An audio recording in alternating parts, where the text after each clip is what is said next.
अरावली पे माइनिंग शुरू से ही इलीगल थी? ओहो मेरा लाडला फैक्ट टू फैक्ट, तुम भी डूब के मर जाओ। कौन सा पहाड़ अरावली है और कौन सा नहीं? लोग वहाँ पे सीधे चढ़ के माइनिंग ही चालू कर देंगे। ये अडानी के पास है एंड एकदम से आ जाएगी बाढ़, खाने के लाले पड़ जाएंगे। फिर बोलेगी कि भैया जानवर बहुत ज्यादा हो गए हैं तो अब इनका कुछ करना पड़ेगा।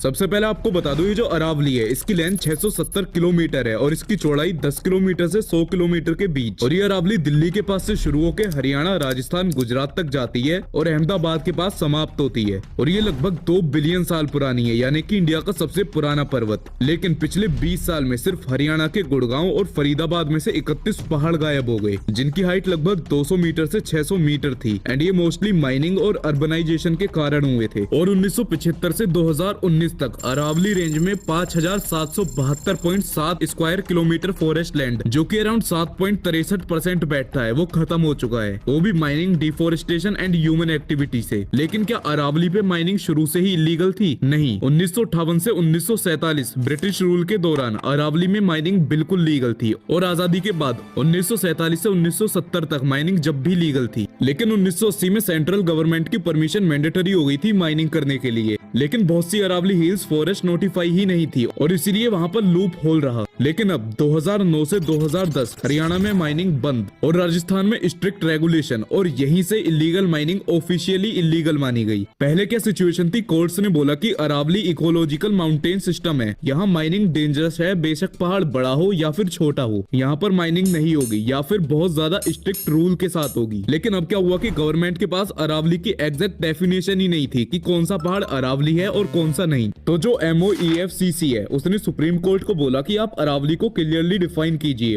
और सजेशन दिया कि सिर्फ वही हिल्स अरावली मानी जाएंगी जो 100 मीटर की हैं या उससे ऊंची हैं। जैसे कि पहाड़ ए 150 मीटर का है और पहाड़ बी 60 मीटर का है, तो पहाड़ ए ही अरावली माना जाएगा और पहाड़ बी नॉर्मल लैंड जैसा है। और सुप्रीम कोर्ट ने इस डेफिनेशन को एक्सेप्ट भी करा। अब ऐसा नहीं है कि लोग वहाँ पे सीधे चढ़ के माइनिंग ही चालू कर देंगे। यहाँ पे सिर्फ 2 केस में माइनिंग हो सकती है। पहला, जिनके पास पहले से ही लीगल लीज है, और हाँ अब लोगों को लीज नहीं मिलेगी अगर कोई नई लीज लेना चाहे। और जिनके मन में ये सवाल आ रहा है कि भैया ये अडानी के पास है, तो तुम्हें मैं अभी बताता हूँ इसका भी। दूसरा केस, जो एरिया नई डेफिनेशन के हिसाब से अरावली नहीं है। और हाँ अब तुम्हें बताता हूँ अडानी वाला। 1008 लोगों के पास पहले से ही लीगल लीज रजिस्टर्ड है, और हाँ अभी तक किसी बड़ी कंपनी का इसमें नाम तो नहीं है।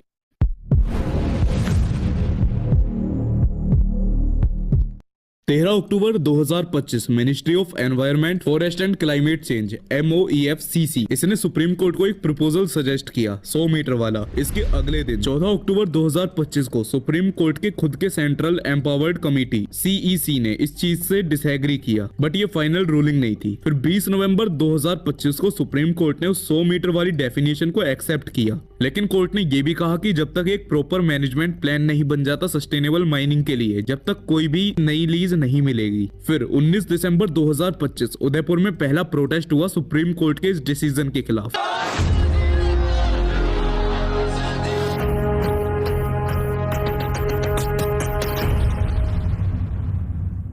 उसके बाद उदयपुर, जयपुर और जगह जगह पे प्रोटेस्ट होने लगे। देखो अगर हम देखें तो अरावली में टोटल 12,081 पहाड़ हैं, जिनमें से सिर्फ 1,048 पहाड़ ही ऐसे हैं जो 100 मीटर या उससे बड़े हैं। मतलब कि 11,000 समथिंग पहाड़ काट दिए जाएंगे और 8 से 10% पहाड़ ही बचेंगे। अब बहुत से क्रिएटर जैसे fact to fact, Divya Tandon, Yash Pratap, Nishant Mehta, Praful Garg, acute facts इसे सपोर्ट कर रहे हैं और अरावली को काटने के लिए भी सपोर्ट कर रहे हैं। और इसका रीजन ये रहा क्योंकि भाई मार्केट के अंदर एक PR कैंपेन चल रहा है। हम लोग पब्लिक को नहीं बताएंगे कि आपने पैसे लिए, बट भाई सेम ऑफर सारे क्रिएटर्स के पास गया ना, तो हमें तो पता है कि भैया किस किस ने पैसे लिए और कौन कौन किस किस तरह की लाइन बोल रहा है। अब ये इतने बड़े इन्फ्लुएंसर कुछ लाख रुपए के लिए बिक गए, लोगों को गलत इन्फॉर्मेशन देते हैं, अरावली को काटने के लिए सपोर्ट कर रहे हैं। अब मैंने इनका खुला नाम ले लिया और मुझे इससे कोई प्रॉब्लम भी नहीं है। अब ये जो लोग बिक चुके हैं ये बोलते हैं कि भैया जो 90% अरावली है वो तो सेफ रहेंगी, लेकिन ये सारी चीज तो ये स्क्रिप्ट में लिख के दी जा रही है ना। अब प्रॉपर रिसर्च मैं करके बताता हूँ। जैसा मैंने तुम्हें अभी बताया था कि 8 से 10% ही अरावली बचेंगी और बाकी सारी काट दी जाएंगी। अब लेकिन ये तो बोल रहे हैं 90% अरावली सेफ हैं, तो इसका भी अभी तुम्हें मैं बता देता हूँ।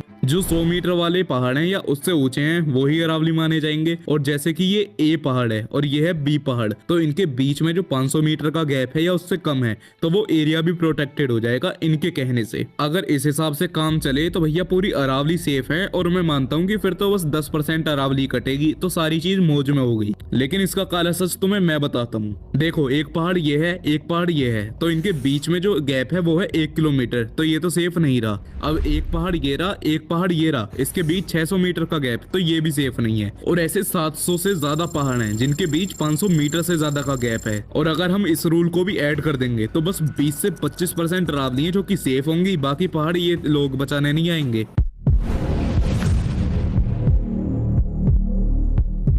जब ये 75-80% अरावली काट दिए जाएंगे तो सबसे बड़ी प्रॉब्लम आएगी पानी की।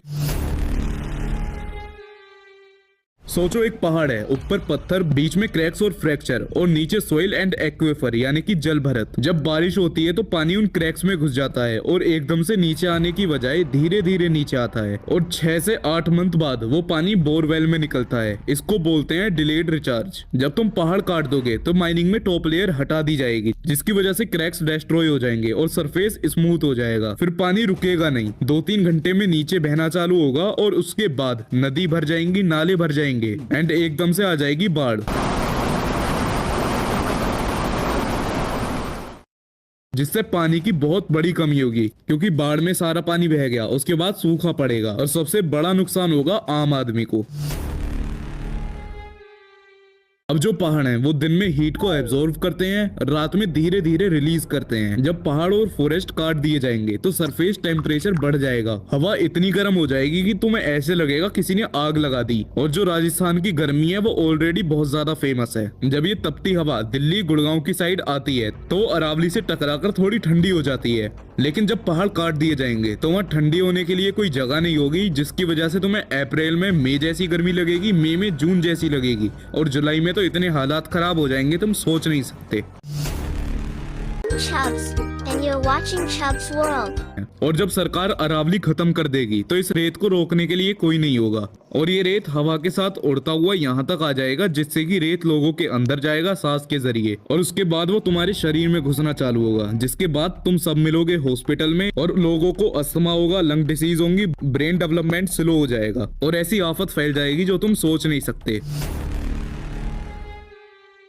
जब पहाड़ नहीं होंगे तो डेजर्ट पूरे में फैलेगा, तो वो हरियाणा एंड वेस्ट यूपी की साइड आएगा, जिससे जमीन मर जाएगी, फसल नहीं उगेगी और खाने के लाले पड़ जाएंगे। जो अरावली है वो नेचुरल बाउंड्री है इस थार डेजर्ट को इधर आने से रोकने के लिए।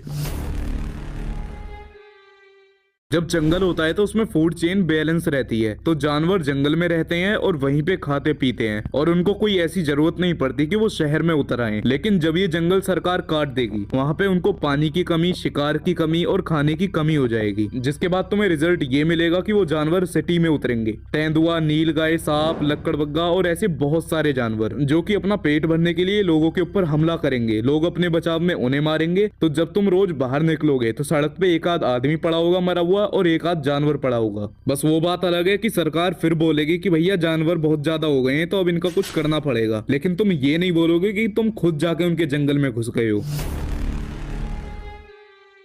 माइनिंग से कुछ लोग लाखों रुपए कमाएंगे तो कुछ करोड़ों रुपए कमा लेंगे, गवर्नमेंट टैक्स से पैसा कमा लेगी। तो ये तो एक बहुत बढ़िया चीज है, लेकिन सिर्फ अमीरों के लिए और गवर्नमेंट के लिए। गरीब लोग, मिडिल क्लास लोग और जानवर हम भूखे मारे जाएंगे, प्यासे मारे जाएंगे। जब बाढ़ आएगी तो उसमें हम डूबेंगे, अनाज के रेट बढ़ेंगे, इससे भी हमें ही घाटा होगा। अब ये हमारे ऊपर है कि हम इसका कितना ज्यादा विरोध करके गवर्नमेंट से लड़ सकते हैं इसको रोकने के लिए। और जो लोग अपने आप को पैसों के लिए बेच चुके हैं इन्हें बॉयकॉट करो और इनकी बात बिल्कुल भी मत मान लेना। और तुम्हें सिर्फ एक बात बोलना चाहूंगा, तुम्हें शर्म आनी चाहिए। और उनकी ऑडियंस अगर उन्हें अब भी सपोर्ट करे कि ओहो मेरा लाडला फैक्ट टू फैक्ट, तो तुम भी डूब के मर जाओ। वेल, सरकार ने अब इलीगल माइनिंग को रोक दिया है और इस वीडियो को ज्यादा से ज्यादा शेयर करना। अपने थॉट्स कमेंट में बताओ। थैंक्स यहाँ तक देखने के लिए, बाय।